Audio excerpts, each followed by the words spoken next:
Ya pemirsa, terima kasih Anda masih terus menyaksikan NTV Prime. Kita lanjutkan perbincangan. Saya masih tergabung bersama Kabar Eskrim Polri periode 2009-2011, Ito Sumardi, dan juga kader PSI Dian Sandi Utama yang kemarin memenuhi panggilan dari Mabes Polri. Saya ke Pak Ito terlebih dahulu lagi. Pak Ito, kalau Anda melihat perjalanan kasus ini, unggahan yang kemudian dilakukan oleh Mas Dian sebagai upaya untuk niatnya kan baik ya untuk memberikan klarifikasi, tetapi kalau Anda melihatnya yang terjadi ini menjadi klarifikasi atau menimbulkan kontroversi baru, Pak Ito?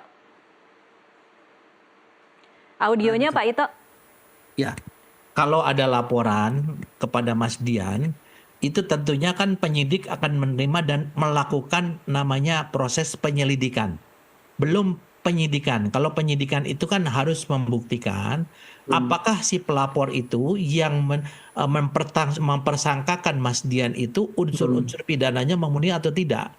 Kalau misalnya tidak, seperti yang disampaikan, kan apakah Mas Dian memang sengaja memposting supaya orang itu melakukan misalnya analisa atau evaluasi bahwa ijazah itu palsu. Kan kalau yang harusnya kalau kita mau membuktikan ijazah itu palsu atau asli, jangan dari sumber lain dong. Harusnya kita dari sumber yang aslinya atau dari dokumen aslinya. Nah, ini tentu menjadi salah satu pertimbangan dari penyidik nanti. Kalau tidak, tentunya akan dilakukan penghentian penyelidikan, Mbak. Kemudian sekarang kalau yang dari ijazah asli yang sedang dilakukan penyelidikan atau laboratorium uji forensik oleh Mabes Polri, kalau ini terbukti ijazahnya adalah asli, kalau dihentikan untuk penyelidikannya, maka ada permasalahan hukum lain yaitu terhadap pihak-pihak yang menyampaikan melalui media dan kepada masyarakat bahwa ijazah tersebut palsu. Nah, itu tentunya ada masuk dalam kategori perbuatan tidak menyenangkan, fitnah atau undang-undang ITE ya, pasal 45 menyebarkan berita bohong melalui media. Itu pun kalau pihak yang dirugikan melaporkan. Kalau tidak melapor tidak akan jadi masalah ya Pak Ito? Ya nggak mungkin polisi akan menindaklanjuti ya Mbak ya. Jadi kan ini kasus ini sudah menjadi masalah kegaduhan nasional lah ya. Kita tentunya juga ingin supaya kasus ini segera selesai dan pihak kepolisian juga tentunya ingin cepat selesai Mbak ya. Jadi kembali tadi kepada Mas Dian, kalau misalnya kan pertanyaannya kenapa pihak-pihak lain atau tertentu melakukan evaluasi, analisa forensik dan lain sebagainya dengan menggunakan postingannya Mas Dian. Ya betul. Nah kalau memang dia menggunakan postingan Mas Dian kan tentunya itu tidak bisa mengatakan bahwa sumber daripada analisa ilmiah atau forensik itu dari barang yang asli. Ya, saya kira nanti ini pun akan menjadi bahan pertimbangan penyidik. Apakah ini akan masuk ke ranah penyidikan atau hanya sebatas penyelidikan selesai? Saya kira kita harus menunggu juga Mbak prosesnya. Dan percayalah bahwa pihak kepolisian dalam hal ini saat ini kan sudah menjadi atensi atau menjadi isu publik.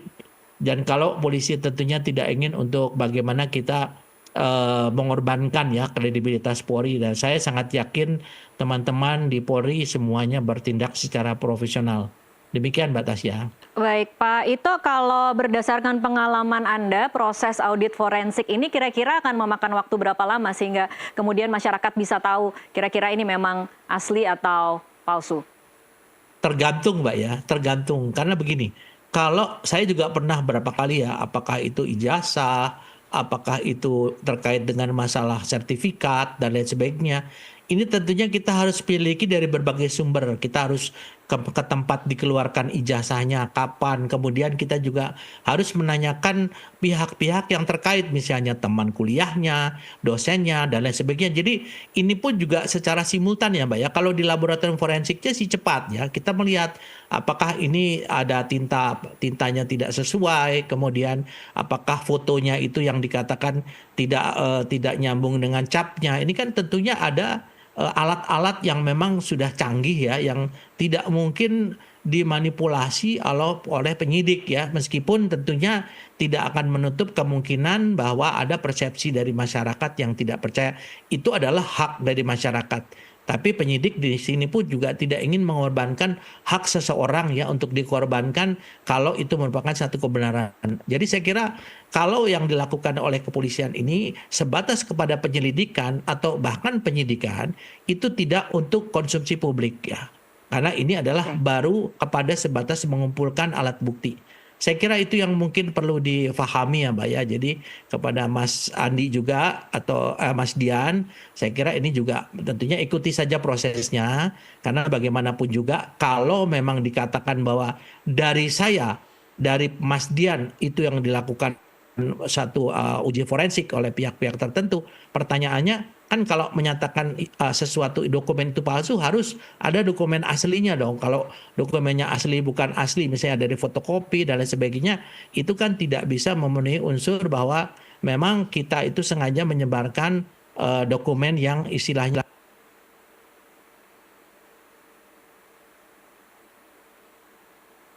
Pak Ito, mohon maaf audionya tidak terdengar. Halo, Mas Dian? Ya. Ya. Mas Dian bisa mendengar suara saya? Ya, halo, bisa. Oh ya, oke. Mas Dian, ini mungkin pertanyaan terakhir nanti untuk Mas Dian, juga kembali lagi ke Pak Ito nanti, tapi saya ke Mas Dian terlebih dahulu. Ini kan masyarakat sangat gaduh dengan isu ijazah palsu ini. Harapan Anda akan seperti apa kasus ini selesai nantinya? Begini, pertama saya ingin jelaskan dulu bahwa parameter kegaduhan itu yang mana gitu loh. Kalau parameter kegaduhan adalah komentar-komentar di sosial media, saya rasa belum memenuhi mungkin disebut gaduh. Tapi kalau misalkan ditambah lagi parameternya adalah karena komentar-komentar dari para politisi, saya rasa belum juga dianggap itu kegaduhan. Jadi gitu ya. menurut Anda saat ini belum gaduh gini, berarti ya Mas Dian? Begini maksud saya, karena itu ada konsekuensi hukum di situ. Kan itu ada pasal di mana kita membuat keonaran, kegaduhan, itu kan ada parameternya gitu mas saya. Ini belumlah dikatakan gaduh, karena kalau kita bicara soal ijazah palsu, ijazah asli ini kan udah lama Mbak, seperti yang sudah saya sampaikan. Itu kan sudah bertahun-tahun. Nah, kalau ada yang mengatakan itu palsu selama bertahun-tahun, lalu saya mengatakan itu asli hanya sehari, lalu kenapa saya yang disalahkan gitu kan gitu. Kalau ada yang sudah punya ribuan tulisan mengatakan itu palsu, saya hanya memposting foto satu lalu mengatakan itu asli, lalu kenapa saya harus dipersalahkan kan begitu. Kita sama-sama punya argumentasi ke depannya. Saya rasa sama seperti yang diharapkan sama Pak Ito tadi, saya ingin ini cepat selesai. Saya sangat yakin bahwa pihak kepolisian juga bisa bekerja dengan sangat profesional. Nanti kalaupun ini memang masuk ke pengadilan, ya kita berharap saja mudah-mudahan betul-betul bisa memberikan yang terbaik lah untuk kita semua. Oke, Pak Ito, kalau hari ini ijazahnya sudah dikembalikan, apa artinya itu untuk masyarakat bisa menerka-nerka bahwa per hari ini sebenarnya polisi sudah tahu apakah itu asli atau palsu? Kalau ijazah itu dikembalikan, maka ijazah itu tidak menjadi alat bukti, Mbak. Logikanya demikian. Oke. Jadi kan kita bicara di sini antara fakta dan persepsi. Nah, kalau memang ijazah dikembalikan seseorang atau dokumen dikembalikan kepada seseorang, maka ini tidak masuk dalam proses penyitaan. Kalau penyitaan, maka itu adalah sesuai dengan pasal 184 KUHP, itu adalah merupakan salah satu alat bukti, yaitu surat. Nah, itu berarti harus dinaikkan prosesnya ke penyidikan. Ya, harus ke penyidikan. Nah, di sini kan kita bicara masalah antara fakta, persepsi atau opini. Tentunya di kepolisian dalam proses penyidikan itu adalah kita harus bisa menemukan alat bukti atau unsur-unsur yang bisa unsur pidana yang bisa terpenuhi dengan keterangan saksi ataupun termasuk dari ijazah. Ijazah itu merupakan alat bukti utama, Mbak ya. Iya. Tapi kalau memang betul itu dikembalikan, berarti masalahnya selesai dan nanti masuk babak baru. Apakah orang yang dianggap memalsukan ijazah ternyata asli itu akan menuntut atau tidak? Kalau tidak menuntut, ya selesai Mbak urusannya. Demikian Mbak. Dan harusnya ketika itu dianggap selesai, akankah ada pengumuman dari atau penjelasan dari pihak kepolisian bahwa kasus ini dihentikan, Pak Ito? Oh iya tentunya Mbak, itu kan sudah selesai. Tapi sekali lagi proses bagaimana itu bisa dinyatakan bahwa itu asli, itu kan sifatnya teknis ya Mbak ya. Teknis penyelidikan itu tidak mungkin diungkap, ya tidak mungkin diungkap.